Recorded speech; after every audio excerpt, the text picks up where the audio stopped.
Jocko, I failed to understand a task that was given to me. I take ownership that I didn't ask the right questions.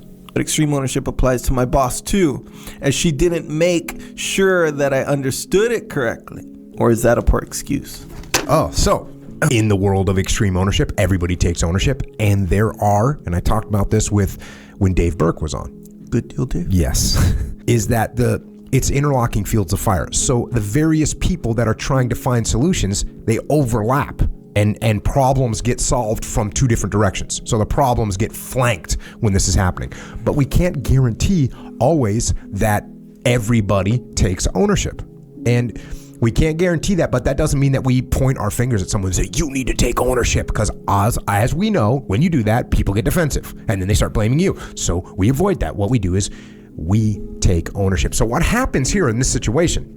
Here's the possible outcomes, right? If you go to your boss and you say to her, you didn't make sure I understood, right? You go cast that blame. There's a decent chance that she says, well, you actually need to pay attention. That's not on me. And if you don't understand, you need to ask questions. So nothing. She hasn't changed anything. She hasn't changed anything. And you, by the way, you've created a little bit of an antagonistic relationship here because you're pointing the finger. So that doesn't really help. Now, here's another possible outcome. You go and you say, hey, look, I failed to make sure that I understood this task. Do you mind next time if I give you a quick read back of what I think the task is to make sure that I understand it? So I'm taking full ownership. Like, this is on me. I need to do this. And now what you're more likely to get in this situation is, the boss to say, oh, you know what? Of course, absolutely. Hey, you know what?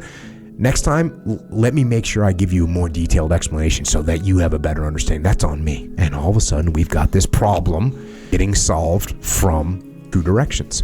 Now, there's also a chance that when you say, hey, when you say something, hey, let me do a read back with you. You might say all that. And she goes, yeah, cool. You should do that. Whatever. Pay more attention. In which case, right? So she's not taking any ownership. She's like, yeah, you should have. Which is the big fear people always have in their head, that when I say something's my fault, people go, yeah, it is. And now they go, wait a second, extreme ownership's not supposed to work like that. Yes, it is. Because when you take ownership of the problem, and I go, you know what? I should have asked you questions. She goes, yeah, you should have. And you go, yep, exactly. That's what I just said. And now you ask questions, and now you make sure you fully understand the task, and now the problem's solved. All right, guys, we really hope you enjoyed this video. We are working relentlessly just to put out the best content for you guys. We would really appreciate your support if you could like the video and subscribe to the channel. It would really mean a lot to us.